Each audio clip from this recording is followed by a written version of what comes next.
other cities. We'd love to go into Chicago and straighten it out. But he's frustrated that Illinois Governor J.B. Pritzker has threatened a lawsuit if National Guard troops are sent in to help fight crime or with illegal immigration raids. Mayor Brandon Johnson, also a Democrat, says troops are not needed or wanted and that crime is down in Chicago. You try and reason with them, and it's like you're talking to a wall. It's just doesn't. I assume it's just a political ideology. They're not stupid people. The president said that while in Washington at the Museum of the Bible yesterday, amid a D.C. crackdown that he says is just about to solve the crime problem there. Though the Free D.C. protests continue with this demonstrator's message to the president over the weekend. This is evil, the corruption. You need to get on your knees and pray for forgiveness, and you need to do the right thing. Well, the president and his administration think they have done the right thing with a federal crackdown that's led to more than 2,000 arrests in Washington. It's dramatically safer than it was before the crackdown. Cully Stimson is in D.C., a senior legal fellow at the Heritage Foundation. He's a former assistant U.S. attorney for Washington. I work about a block from here. I walked into Union Station the other day. I didn't get secondhand marijuana smoke high. Didn't see panhandlers and hand-to-hand drug transactions. You see it all the time when the crackdown hadn't happened. And the numbers speak for themselves. Carjackings are down dramatically. Murders are down dramatically. All violent crime, for the most part, is down dramatically. And this is the way it could be if the D.C. local leaders did their job in the first place and the system wasn't so dysfunctional. Well, there are more than 2,000 National Guard troops that have been patrolling. More than half of them are from Republican-led states that have joined the president's crackdown, along with the D.C. National Guard. Are you seeing those troops as you go around the city? Every day. I saw them on my way over here to the Fox Bureau. It's a welcome sight, frankly. And look, D.C. is a 45 square mile square. And on the right-hand side, so when you consider that the Metropolitan Police Department is down 800 officers out of an authorized force of just under 4,000, that's going to take a long time to backfill that. So this temporary surge is very helpful. But how long can you have National Guard troops there? Well, remember that the D.C. National Guard reports directly to the president, so indefinitely if the president wants to do that. Other states who are willing to send their folks, they can send them here for as long as those states are willing to give them up. But this is a temporary fix as far as I'm concerned. I think the president as well. The D.C. Metropolitan Police Department has had a recruiting shortfall because the D.C. City Council has defunded them over the years. Morale is low, so that's going to take a while to fill that bucket up and train them up. Other local jurisdictions, the counties that surround D.C., Maryland, and Virginia, they've been pilfering officers because morale is so bad. So there's a cultural change that has to happen, but I think this needle's moving in the right direction. So how does the cultural change happen? How do you get the city council to put more funding into police? They are very much against this Trump crackdown. There have been protests you've probably seen around the city. So it's not like what the president's doing is being welcomed by everybody. Well, it's actually being welcomed by the people in the hardest hit parts of town.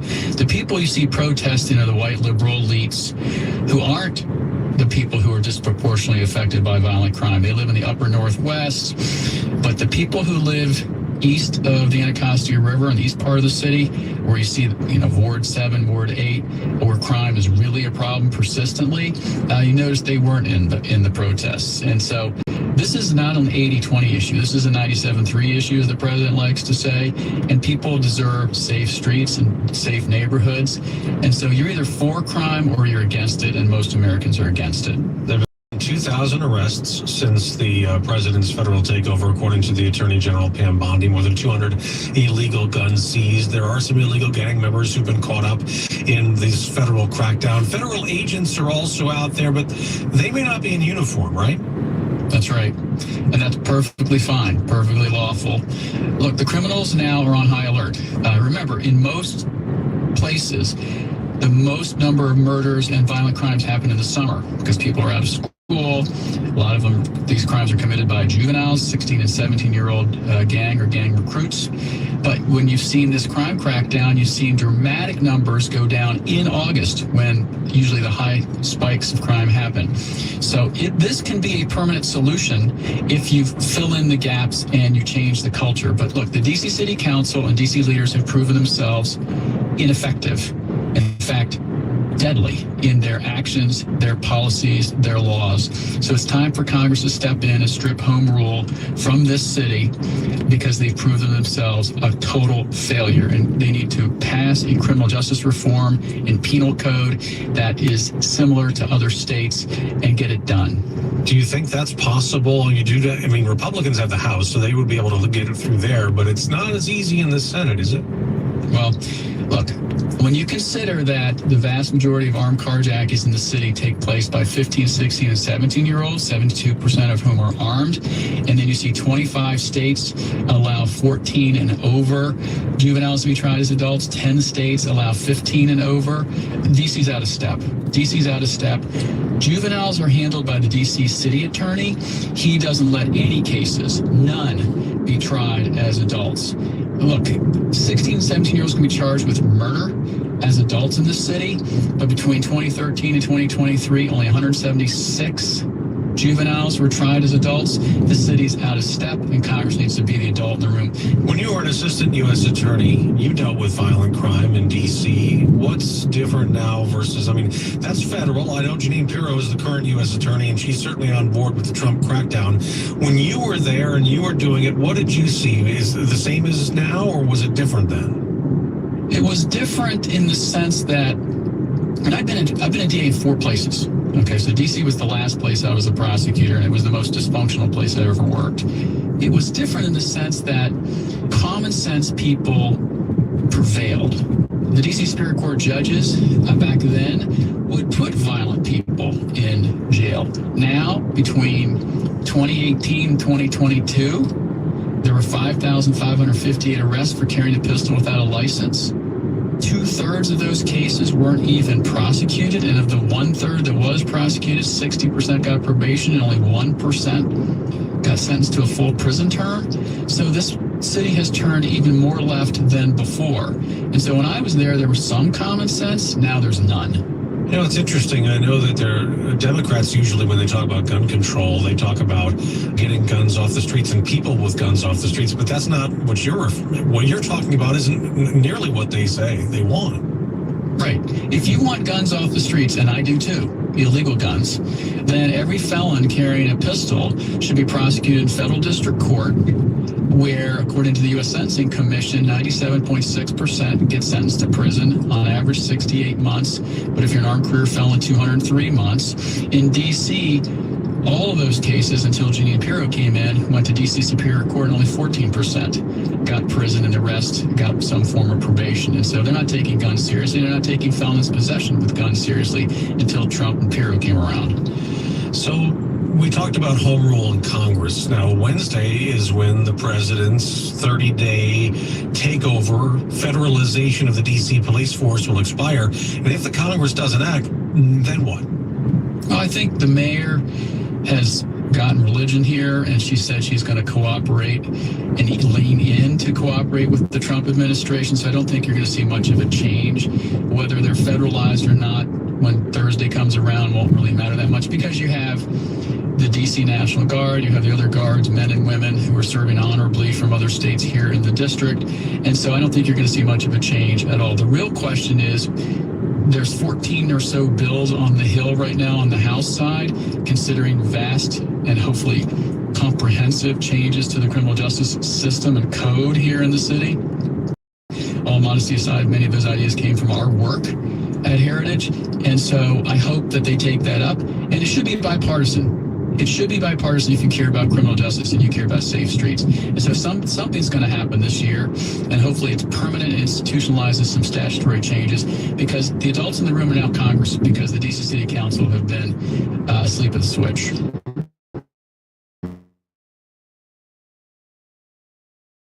General, he has gone to court. He's filed suit. He's trying to say that the president has overreached his federal authority on this. His lawsuit has zero merit. Of course, Trump has plenary authority as the commander-in-chief to nationalize the state National Guard in D.C. and use them as he sees fit. So Brian Schwab's going to lose, but he's been losing for years.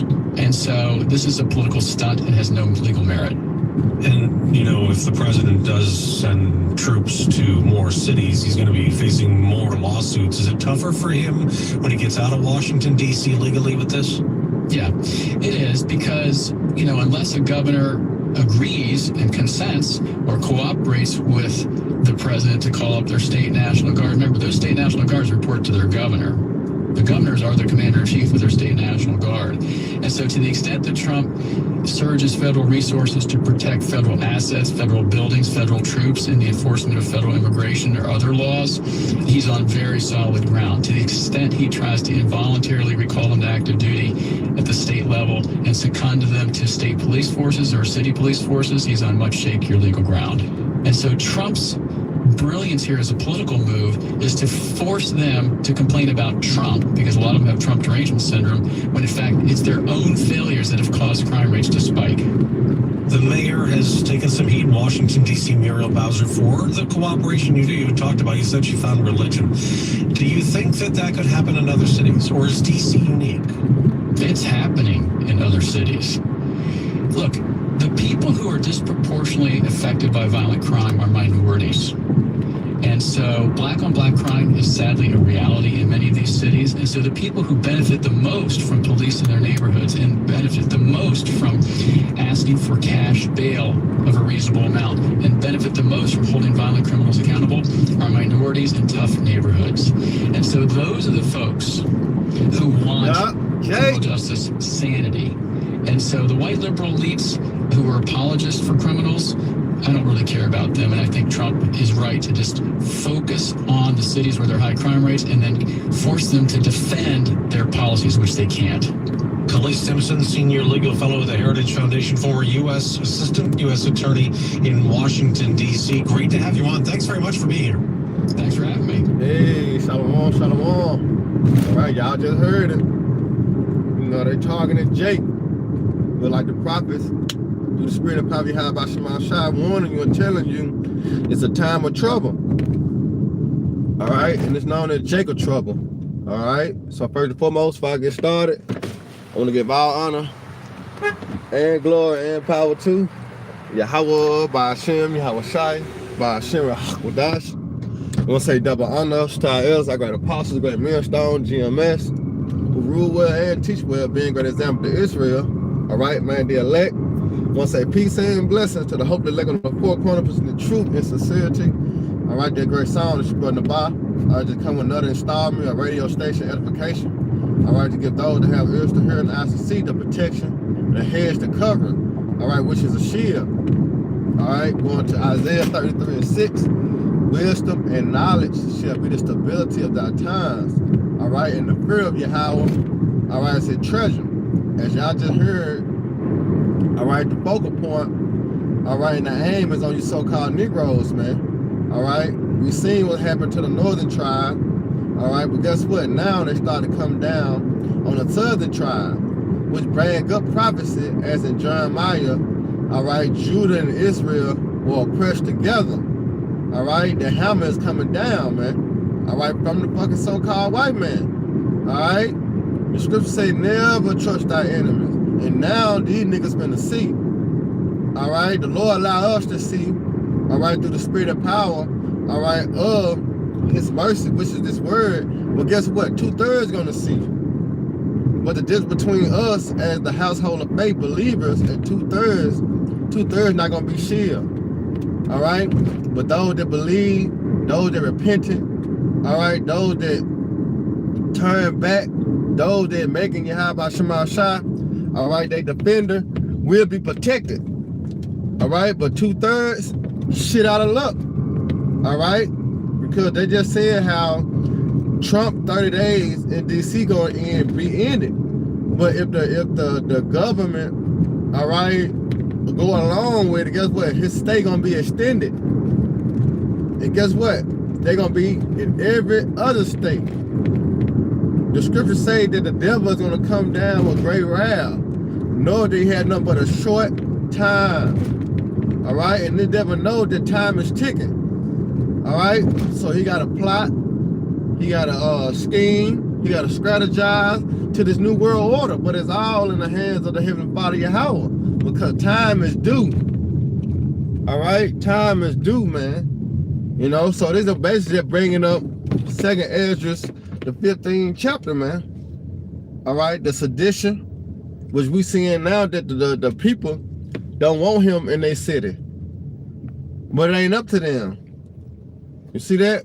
The people marching. They said it ain't even Jake that was marching and protesting against Donald Trump coming to their states. It's the Edomites. All right, it was the Edomites that protesting to not have Trump in their state. All right, but guess what? It's finna go down, man. And you want to be protected. You want to be covered. All right, it's finna go down. So let me get this precept real quick. This 2nd Ezra 15. All right, I'm starting at 1. It said, "Behold, speak thou in the ears of my people the words of prophecy." All right, the Lord's people are you so-called Negroes, Latinos, Native Americans, man. All right, you are the chosen people of the Lord. So we got to speak these things unto you, whether you hear or whether you forbear. All right, because our job as a prophet, a duty of a prophet, is just to tell you. You know, like I usually tell, make jokes, tell people like, who gives a fuck? All right, because one thing about it, you have been warned, you have been told. All right, so it says, "Speak thou in the ears of my people the words of prophecy," and that's what it's all about. All right, it's all about prophecy, man. Tied the things that's happening, all right, worldwide to the scriptures and the things that's going to happen worldwide, all right, according to the scriptures, man. All right, this is where you get prophecy from. To back that up, the Bible is a prophetic book. All right, the Bible is a prophetic book, man. Deal with prophecy. No other book that you can pick up, all right, can compare, you know, to the Bible. It says, "Which I will put in our mouth," said the Lord, Yahweh Shema Shop. All right, and what did he put in our mouth? The words of prophecy, man, to warn and say before the danger comes. It says to cause them to be written in paper, for they are faithful and true. Right? The words of Yahweh Shema Shah are faithful and they are true. None of these shall fail. None of these prophecies, all right, that you heard from the apostles on down, all right, is not going to fail. We seeing it. All right, we seeing how it's escalating from 0 to 10 real quick. But guess what? When it hit 10, it's a wrap. All right, that's why the extended of the Lord mercy is being poured out week in and week out, in season, out of season, through who? Through the prophets. Because you're going to have this come about. I'm going to jump down to 15. It said, "For the sword and their destruction draw nigh," meaning it's on the way, it's close. All right, the time of trouble is close, man. A sword is a killer instrument. All right, destruction is things being torn apart. All right, and a lot of things gonna be torn apart, man. People, houses, feelings, dreams, all this shit gonna be torn apart. All right, soon, as the Most High Yahweh allowed his devil to come with his wrath. And it says, "For the sword and their destruction draw nigh, and one people shall stand up and fight against another with swords in their hand." Remember, the sword going to a killer instrument. Now, they might have swords, but you got guns, you got bats, you got nigger beaters, you got cracker whackers. All right, all those are tools to use for protection. All right, to defend yourself. It said, "For there shall be sedition among men," and this is basically what we're seeing throughout the whole country. People rising up against the government. People, you know, fighting back against the government. All these protests and marches. You know, no justice, no peace. That's all you getting. You see that? So this is very well planned out. As the Most High words are faith and true. You know? And it says, and invading one another, they should not regard their king nor princes, but the course of their actions shall stand in their power. And when that time comes, as the course of their actions standing in their power, who would you have in your corner? You see that? It's very important to have the Lord, Yahweh Hashem Yahushua in your corner, man, in a time of trouble. All right? So, Lord willing, y'all brothers and sisters edified. Once again, give all honor and glory to Yahweh, by Hashem, Yahushua, by Hashem, HaKadosh. Double honor to our elder. Peace and bless the whole elect. Next time, Shalom, Abba, Baraka Akim. May the Lord team bless y'all morning.